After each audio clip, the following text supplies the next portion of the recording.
The 4-hour work week was quite enticing. I don't think it's quite worked out that way. I'm probably working as much as ever, but that's sort of out of choice.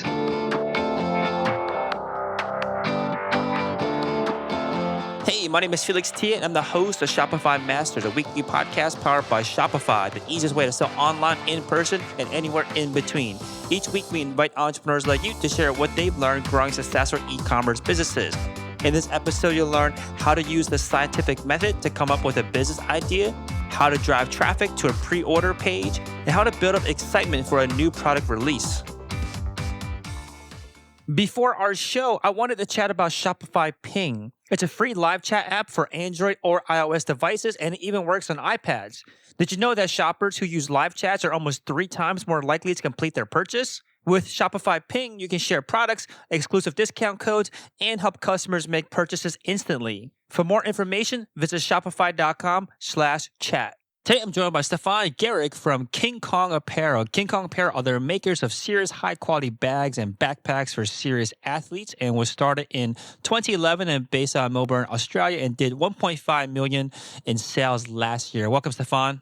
Hi, Felix. Thanks so much for having me. Yeah, so your journey in all of this began where I think a lot of people begin, which is reading a very, very important book that seems to have infiltrated lots of entrepreneurs out there. So tell us about this book that you read and where were you at in your life that kind of sparked this decision inside you to try to start your own business. Yeah, absolutely. So the book, as a lot of you will have heard, is called The 4-Hour Work Week.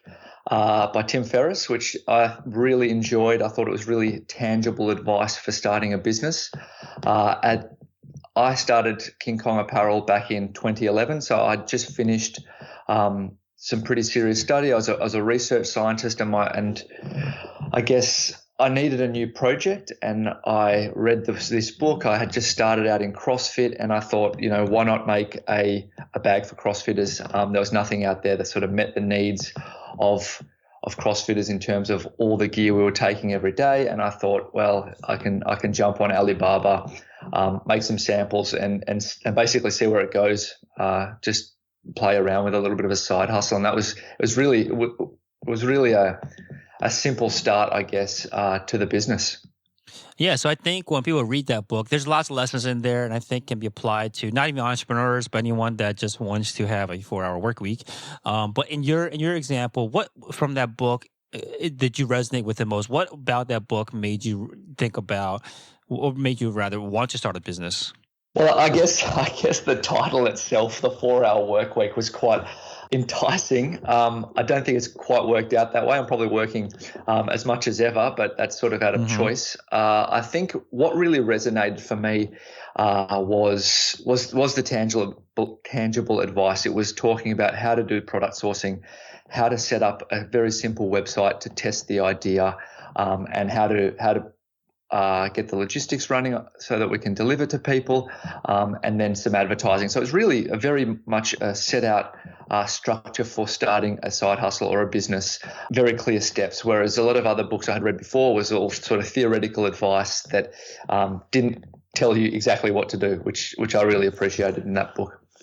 Got it. So immediately you looked at creating apparel and bags for CrossFitters, or were there other ideas that you were entertaining inside your head?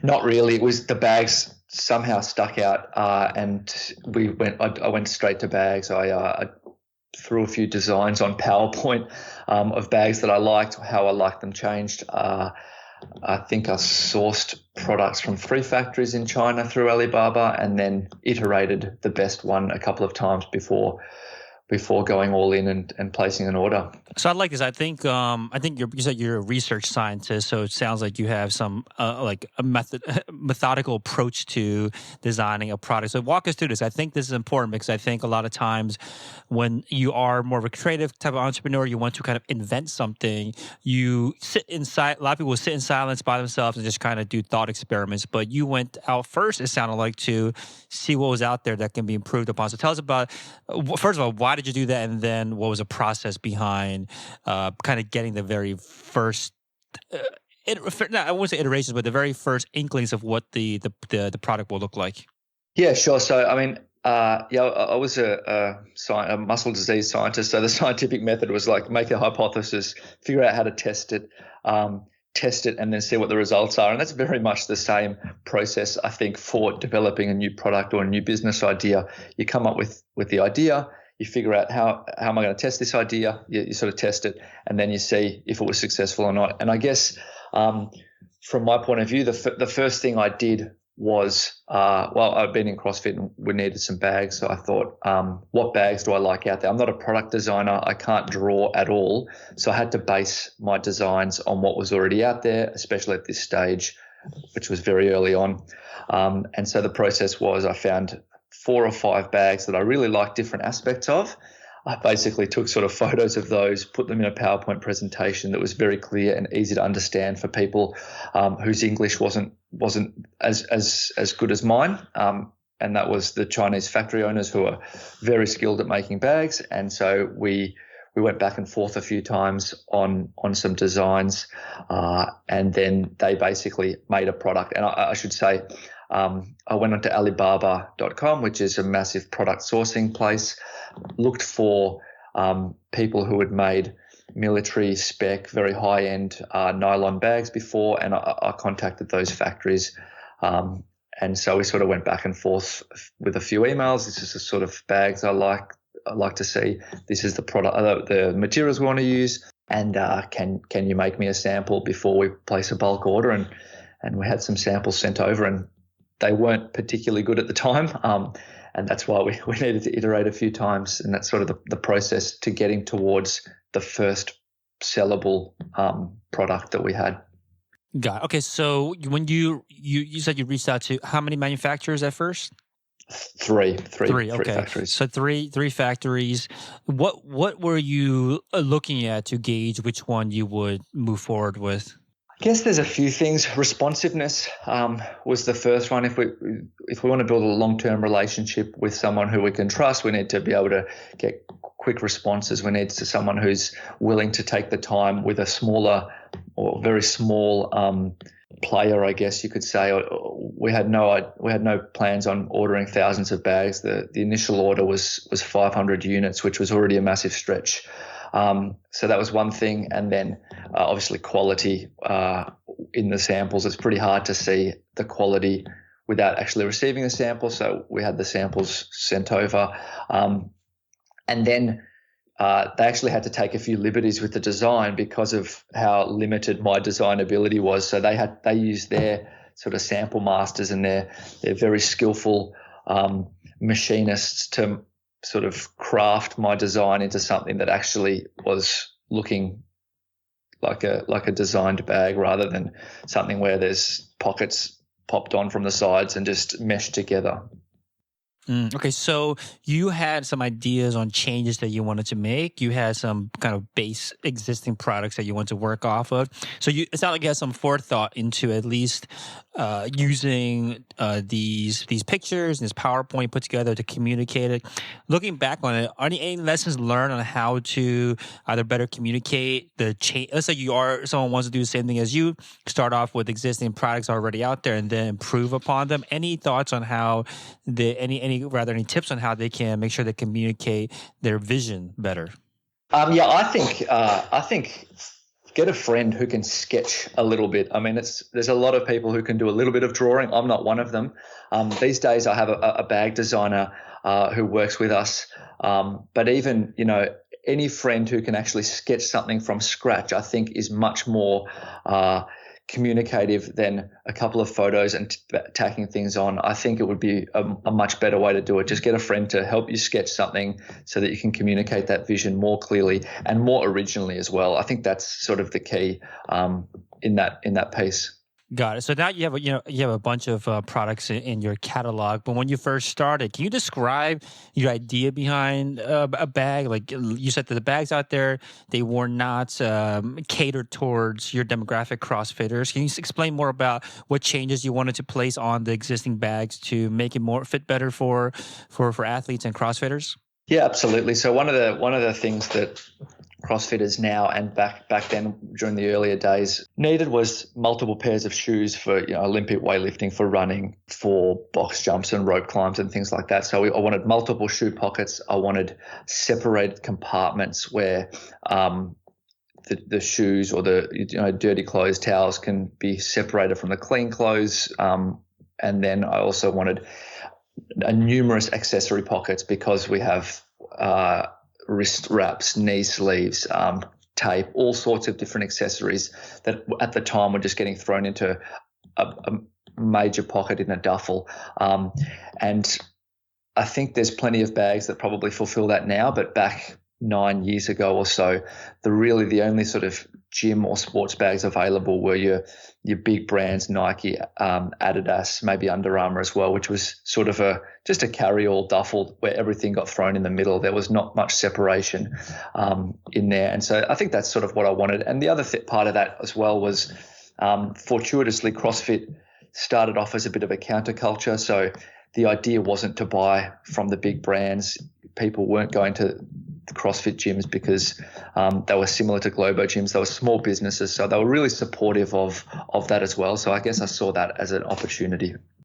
Got it. Okay, so now you got the first samples from the factories that you're working with. How many iterations did you have to go through after that before you had something that you were ready and confident to go to market with? And what were the changes along the way?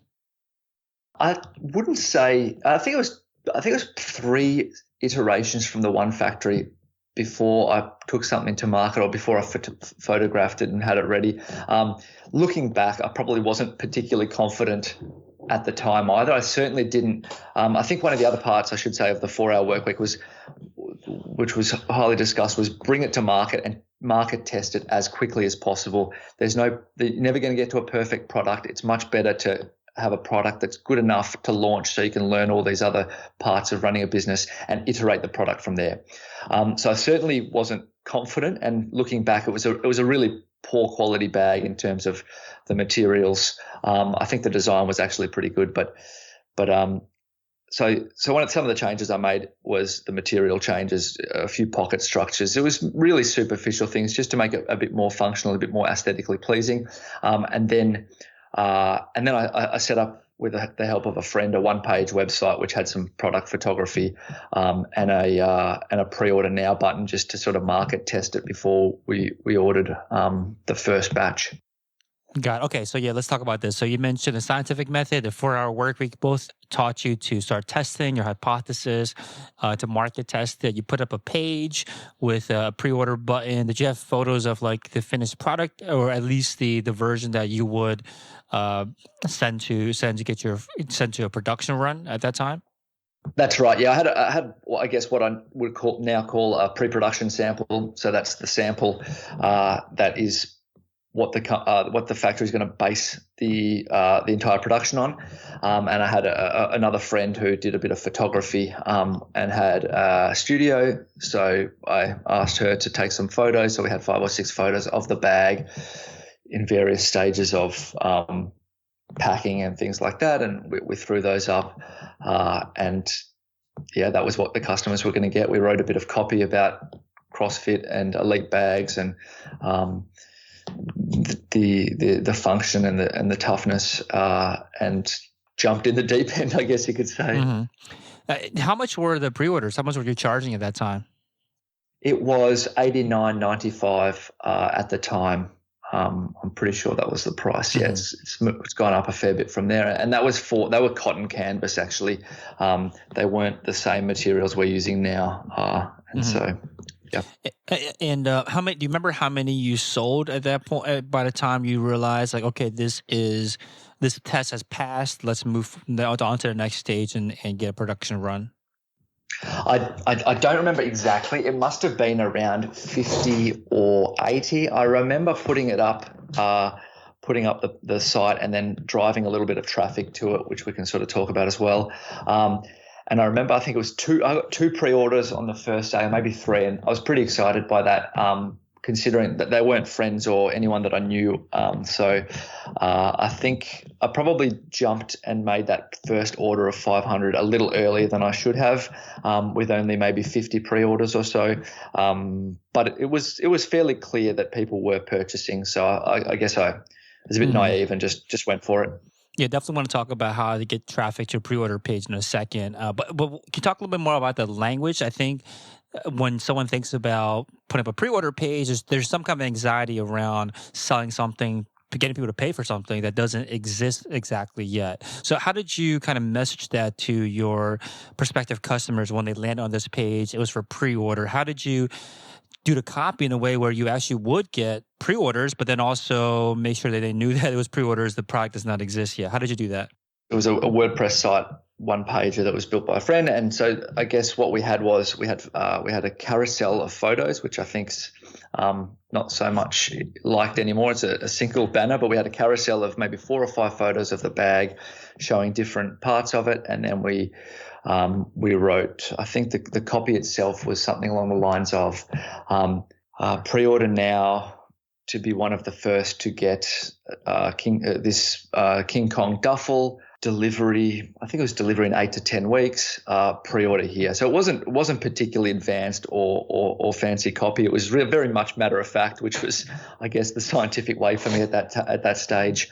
And yeah, I mean, the messaging definitely was very clear in that it was going to take 8 to 10 weeks to arrive. And the idea was you could pre-order now, you could put your money down, and you would get one of the first bags. So I guess there was a little bit of that FOMO scarcity happening. But it wasn't particularly sophisticated at that time, and nor did it need to be. People were very, very accommodating, knowing that this was a new brand, and were more than happy to help out and understand that situation. I think things maybe they've advanced a little bit, with Kickstarter and things like that, where people are expecting a better product from day one. But I also think that people are quite accommodating and understanding of new businesses and really like to support entrepreneurs. I guess that's sort of why Kickstarter's done incredibly well, and why it continues to do so. Yeah, I think also having photography, like photographs of the product, it helps a ton. If you have no photos, it's like way more suspicious to a lot of potential customers. And if you have just mock-ups, also the same thing. But you have a physical product that exists in the real world, people are less, hesitant to do a pre-order. Now, you mentioned that you drove some traffic to this pre-order page. Tell us about that. How did you get the initial customers to check out the pre-order page?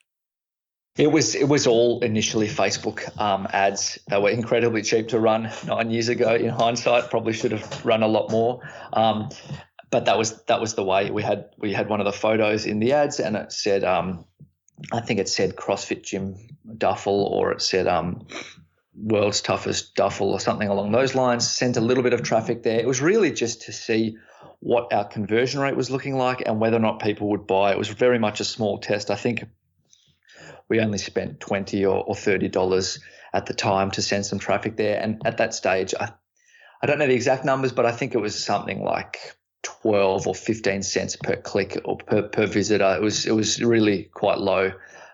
So we were able to prove that people were purchasing, and that we could continue that sort of advertising and have a business, I guess. Awesome. So you got the 50 pre-orders that in your head validated enough to jump forward. And you said, looking back in hindsight, probably too early, but hey, it all panned out to be the best in this case. So that first production run, how long did it take for you to get the 500 bags? It took 2 months to have the production run complete. So when I jumped in, I wired my life savings, sort of, which was sort of about $11,000 across to a factory. Actually, it was 30% on deposit, and then the balance on the finished product. And so 8 weeks they were sitting in China, and then I had to figure out how to send it to people, which I think was probably one of the early sort of problems or struggles was fulfillment, because I never thought what locality or what jurisdictions or what geographies I should be selling to. So it was selling worldwide straight away. The vast majority of orders were in the US, but I needed to fulfill worldwide. So I organized a fulfillment warehouse in China to start shipping those products directly to customers. And that was sort of, so the customers, I guess, got it. They got it pretty much 10 weeks afterwards, which was good. That's sort of what we promised. Got it. Okay, so then once you had those 450 other, actually, did you keep the pre-orders page live while you were getting this production run going? Like, how many extra inventory did you have by the time the production run was done that you now had to find new ways to sell? I think by the time the production run was done, I probably still had 400 to sell. I don't think we didn't push that hard. I wasn't necessarily. I was still very early in the game and didn't know how they were going to be received once customers got the products. Were all 500 products going to be the same quality as our pre-production sample? Was they going to have quality? Quality issues seems to be the first thing people say whenever you source product from Asia, which I completely disagree with. I think you get exactly what you pay for. I've never had any issues dealing with factories over in China or elsewhere. But at that time I wasn't aware of that, and so I didn't really push particularly hard for more pre-orders during production. I sort of figured it can be a slow burn. I don't need to make money off this straight away. I need to just sort of see what I'm doing, understand what I'm doing, and sort of get an understanding of how easy it is to deliver to people, and I guess get some actual customer reviews. Got it. Right. Okay. So you now have 400 products in inventory. What were the next steps to start getting those sold? Well, we continued to run some Facebook ads. I think one thing that worked really well for us was there are a lot of smaller competitions, CrossFit competitions, intra-gym competitions all over the States and elsewhere. And we started supporting those with prizes for the top male and female athletes during these competitions. And I think that was a real success for us because it meant that the best athletes in the various gyms had a King Kong bag. I guess everyone looks up to the best athletes and sees what they're doing. And I think that really enabled us to get a bit of a foothold as the bag for CrossFit. Obviously, it didn't happen that quickly, but we probably supported maybe 30 or 50 competitions in the first 6 months with product. So I guess we used quite a good chunk of that first order as that sort of marketing exercise. Okay, so you mentioned you gave out these prizes for competitions. Was that something easy to get into? Was it easy to use or have your prize be given away at a competition? Yeah, absolutely. People are competition organisers, especially small comps, which is within the gym or within a few gyms in the local area. They're not well resourced. They're always looking for prizes for their competitors, and so absolutely, they reached out to us and we reached out to them, and I never had anyone say no thanks, we don't want these prizes. They were more than happy to accept those and give them away, and give King Kong a bit of advertising and a plug during the competition. For sure. Now, is this a strategy that you're still using? Absolutely, yeah, it is. We've used a very similar strategy recently with during the last few months. It's been reasonably difficult with most gyms in America closed. I think 96% of CrossFit gyms were closed for April.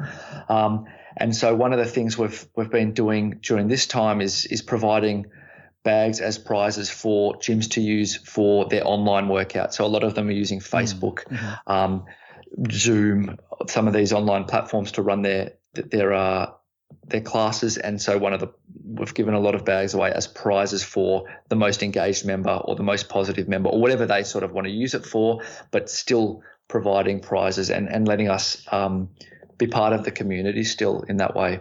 Hey, real quick, if you're enjoying the show, please leave us a review on iTunes and let us know what you think or what you'd like to hear more of. Now, let's get back to the interview.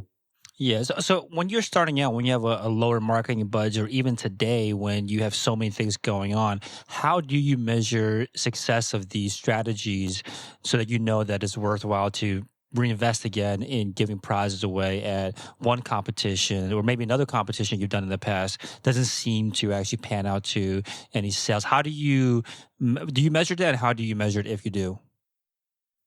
We do a lot of the time. We provide prizes plus gift cards plus coupon code for so that the winners might get a prize. Second and third place on the podium might get a gift card or a coupon, and then everyone at the competition, competitors, volunteers, and spectators would have a coupon code specific to that competition. So there's a little element of measuring there, and my opinion on that one is, if it can break even, that's a big win, because we've covered our costs and everything else is marketing upside for the future. I completely agree that it's not as clear as Facebook ads, Google ads, Instagram, where you can measure the ROAS directly on a per dollar basis. X dollars has provided X dollars in revenue. But I think some of that offline marketing at the local level, really grassroots level, is valuable, even though it is a lot harder to measure. And yeah, I couldn't tell you exactly the ROI, but I do believe, especially in the early days, it had a big impact for us. Right. I mean, I think those coupon codes make a lot of sense to tie it back if you want to get into analytics. But I think when you're smaller too, when these competitions that you're doing are more kind of sporadic, you can at least measure uptick in geographies where all of a sudden there's purchases coming out of the same city where a competition was at. But when you're everywhere, it's much harder to narrow that down. So let's talk about the logistics of doing something like this, because whether you're in CrossFit or not, whatever industry you're in, there's probably some kind of events, some kind of competition maybe that you can use your prize as a giveaway. So talk to us about how the logistics of it all works out between finding a organization to work with. We'll start there.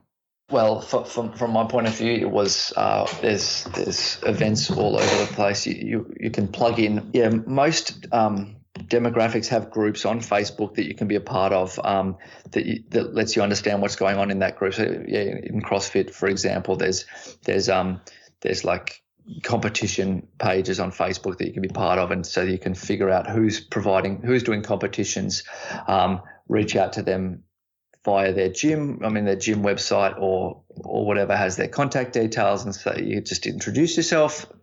Hi, Stefan from Kong Apparel. Would love to support your upcoming event with a couple of bags. We make the world's toughest gym bags and backpacks and meal prep bags. We'd love to provide one for the male and female winner of your upcoming competition. And almost everyone will come back saying, thanks so much. We'll be more than happy to advertise you guys on the day. The winners will absolutely love it. And then we can also go back and forth and maybe get some customer generated content there, which would be, photos of the winners with their prizes, maybe a little bit of a quote or a review of that as well. And then that relationship is there for a long, long time. They will be talking about those bags. They'll be incredibly happy to have received them. And I think that's possible in just about every little sport or niche that you're looking at. Yep, makes sense. Now, how many of these are you doing now? I guess maybe not this year, but like in previous years, how many competitions are you sponsoring? We probably sponsor 2 a week or so. So we probably sponsor 100 a year, give or take. Got it. Okay, so not unmanageable if it's an important endeavor for you, which obviously seems like it's paying off. So once you started doing these competitions, were there anything else that you're doing, maybe online even, that started to drive traffic to your store, especially early on? We did send product for reviews with a few different people. So there were some fitness magazines online, smaller ones, where we sent product, or we reached out to them and told them what we were doing and sent a product for review. So we probably had, in the first couple of years, we maybe had 6 or 10 different articles reviewing the product, talking about what it is, and that sort of started to drive a trickle of traffic. from each one, and so consistently increasing the traffic year on year. And I think that's probably a really good approach. These online articles, reviews. There's maybe gym bag roundups that we've been part of. Road trip essentials. Most recently, we had an article in Forbes that was talking about road trip essentials, and one of our backpacks was chosen there. So I think constantly reaching out to people who can review it, and those articles stay sort of in the online space forever and can continuously drive small amounts of traffic. And if you get more and more of those, you start to build up the traffic levels, and if you can maintain the conversion rates with a nice website, you start to grow and make more and more sales, and they sort of build on each other, build on themselves, I think. Yeah, so tell us more about this. You got it into reviews. You got your product reviewed from websites. What was it? How did you pitch them to review your product? Was it something that was easy to do, or did you have to how did you get your product in front of them for review? It was a very simple pitch. This is a new product that we've just brought out. We think it would be perfect for your CrossFit audience. We've also done it for powerlifting, for now a lot more MMA and Brazilian Jiu-Jitsu. We think this product would be perfect and your audience will like it. We'd love to send you one. If you like it, do a review. If you don't like it, that's fine too. And we're very confident in the products now. So the more people we can get it to, in that respect, the better. And I think most people who accept a product like that are more than willing to do a review. And we're not talking about Mashable or the New York Times. These are one step up from a small one-person blog, and so it's sort of grassroots again. It's not huge audiences, but it's smaller audiences that all add up to significant traffic. Yeah, that's what I'm hearing from you. Like, you're kind of doing a lot of kind of grassroots level marketing, not like huge influencers, not huge competitions, but starting off with smaller guys and like doing a bunch of them. Have you tried anything that was like much larger, I guess, much larger campaigns? And did it work? Did it not work? Like, any experience there?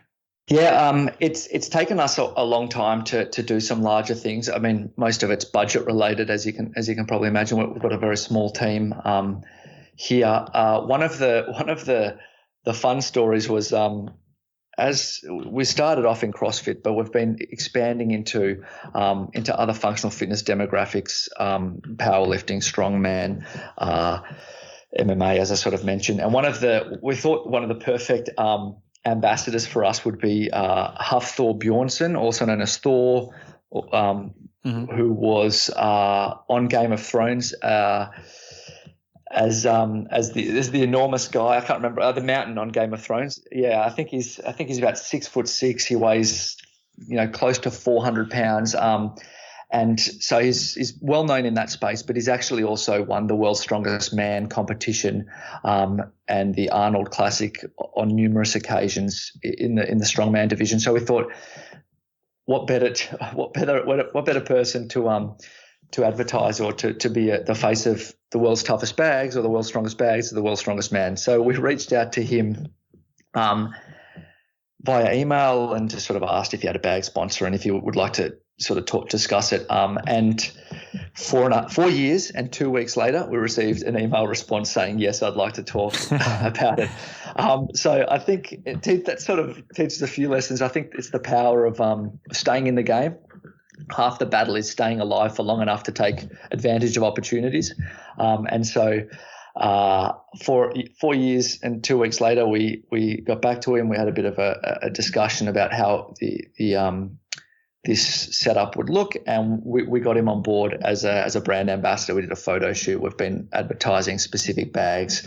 We're actually developing a bag together for strongman use as well. So I think he's certainly our biggest influencer. I guess you call him macro influencer, brand ambassador, and that's been great because it's really opened us up to a new demographic. His followers are not our traditional CrossFit demographic. They're strongman, they're powerlifters, they're fans of Game of Thrones, and and I think that's been really, really positive. And that's only maybe 3 months old now. So I think we'll probably see a lot more of the benefits come Black Friday and later this year, but we've already really seen an uptick in traffic and in a new demographic of people who are purchasing the bag. So that's I think that's been a success, but it's taken a long time to sort of get to a point where we can I guess be confident in ourselves to approach these sort of people, and also to have the budget to then make that work. Yeah, I think that's a good point about how when you do want to expand to a broader market, it does help a lot if you can have some credibility behind a brand name or a household name, or maybe not a household name, but at least a quote unquote famous person that is vouching for your product. I think that a lot of people that are in a broader market will look for that, look for, hey, is there a famous person that has used this? I think that helps a lot. Now, absolutely, yeah. Yeah. So when you first started, was the backpack the first product that you released, or did you release multiple products when you first launched? No, when I first launched, it was the original King Kong duffel, which is still on our website in its iterated form, but the sort of the bare bones are still the same. It's a duffel bag with 2 shoe pockets and many compartments for all sorts of gear. Mm-hmm. So since then, you have more products. So tell us about that. How did you know what direction to expand the product line in as your company grew? Well, I guess the 2 main styles of bag is a duffel bag and a backpack, or a carry bag and a backpack. So that was quite obvious. But then I guess we were really in that demographic, and there were a lot of people who were prepping their meals and taking them in coolers and things like that. So we thought we'd move. It made sense to develop an insulated meal prep bag with ice blocks and things like that, so that the food can stay cool all day, and we can have our good nutrition whenever we needed it. So I guess that sort of made sense to expand into that area of bags. And then there was I guess the tote bags as well, which was for more of a female demographic who were going to the gym. They weren't necessarily taking a huge amount of gear, and then they were going about their business for the rest of the day after that, and needed a bag that worked for both. So that's sort of the tote bag there. So I think it was really informed by our customers. They said, I'd love to see you make X, Y, and Z. And if we heard that from a few different people, we'd probably try to implement that and try to design a prototype and sort of get a bit of feedback as well by posting it on our social channels or via our email. So I think what I'm sort of trying to say is our customers guided us, and they still are. We get a lot of survey responses from customers. We have a bag owners only group on Facebook, which is a private group that you can only enter once you've purchased a product, and we get a lot of feedback on new products there. So we really listen to the customers and see what they would like to see from us. How early do you get them involved? Like once you do decide to produce a new bag, you start designing it. When do you start showing them or getting feedback from your customers?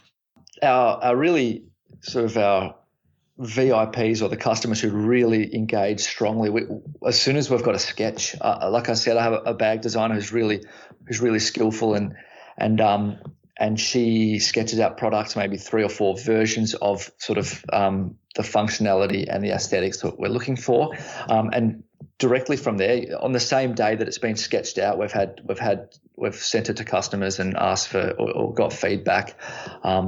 That's probably not on a whole email list basis, but specific people who we've talked to in the past who we think would have good feedback there.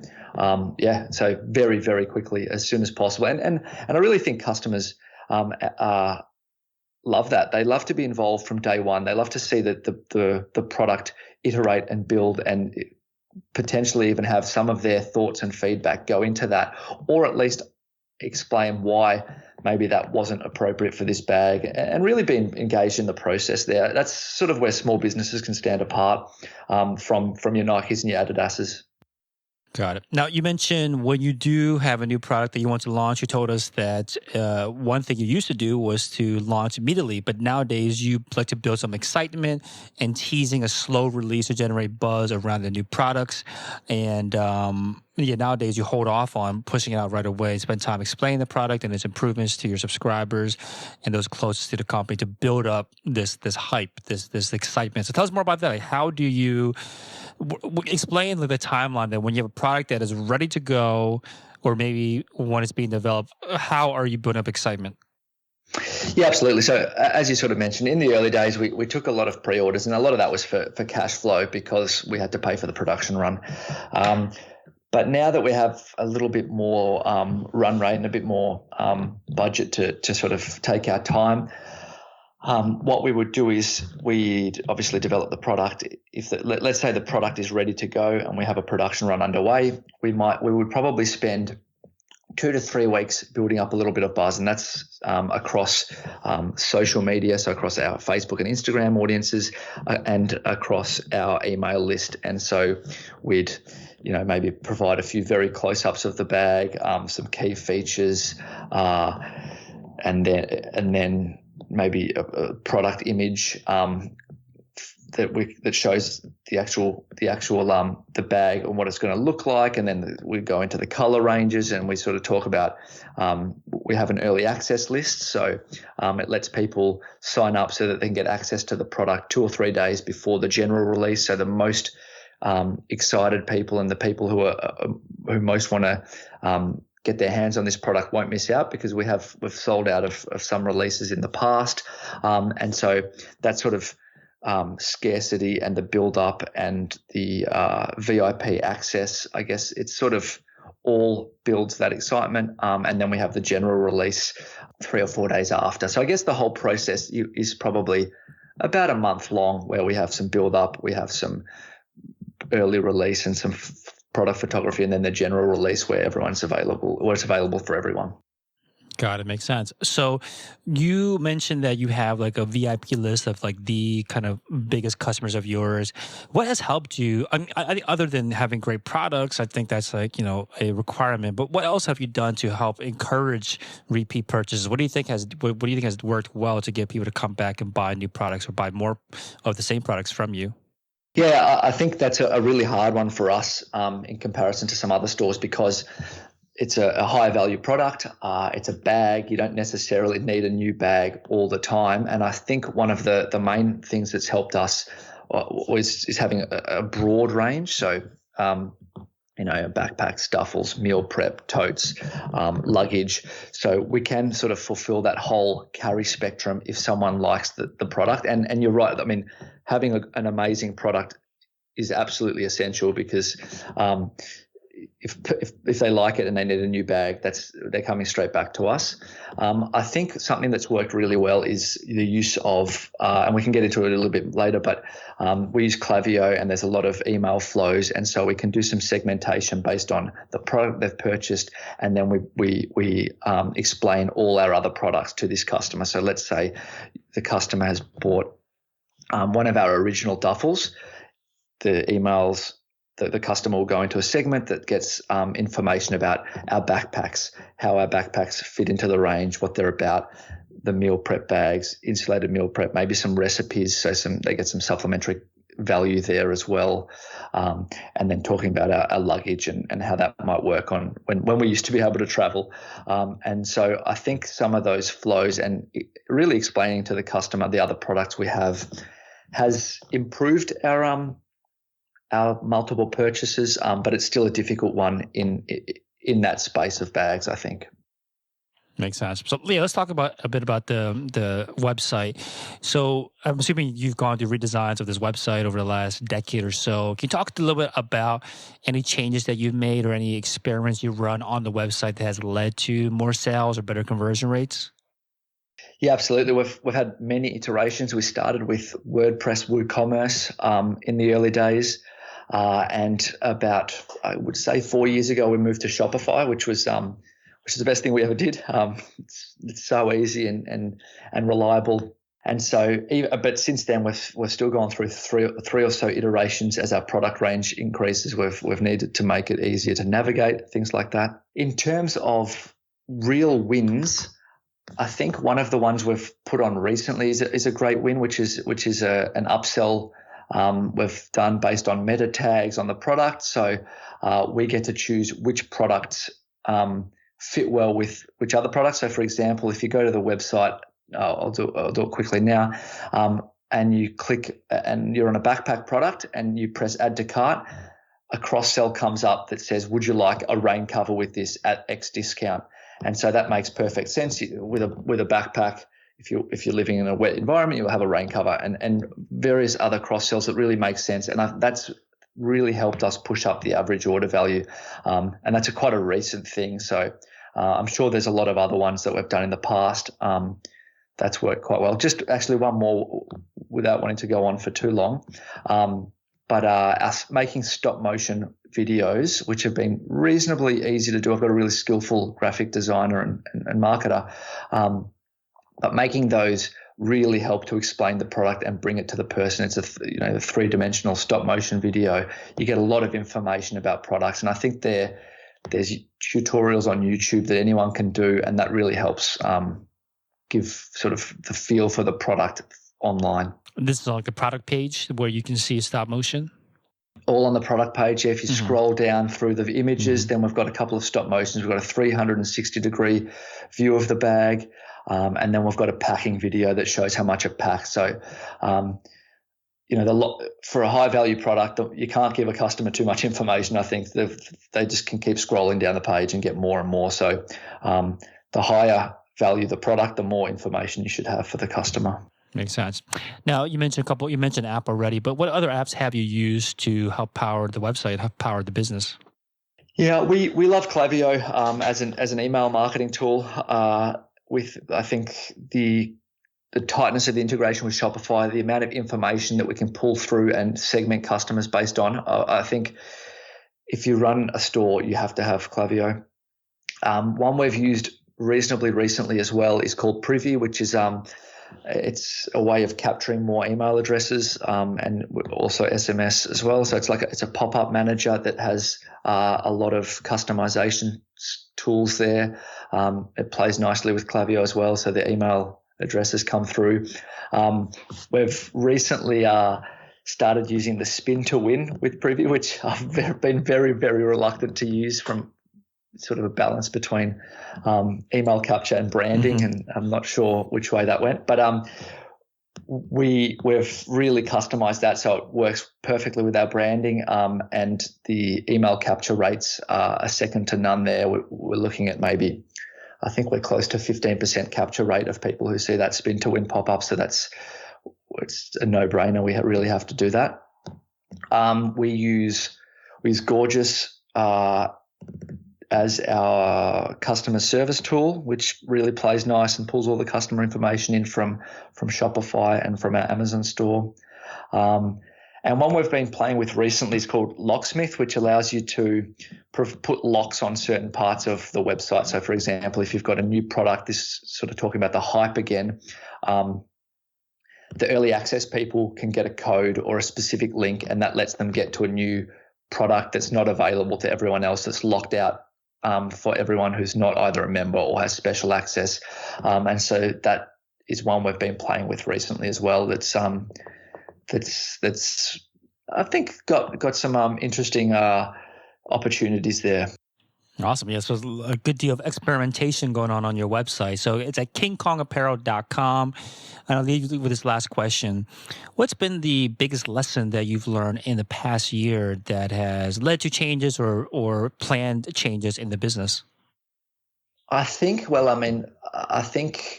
providing ourselves with a bit of a bigger buffer is probably an important lesson with the whole COVID situation and the number of our customers who aren't able to train in gyms. So I think not giving ourselves as much run rate as possible, understanding that not everything has to happen straight away. The opportunities will come slowly, just being ready to take those opportunities when they come, and staying alive in business is almost a competitive advantage, especially in a situation like this. So I think we'll take a bit more care there. Awesome. Again, thank you so much for coming on and sharing your experience and story, Stefan. Thanks so much for having me, Felix. I really appreciate it. Thanks for tuning in to another episode of Shopify Masters, the e-commerce podcast for ambitious entrepreneurs powered by Shopify.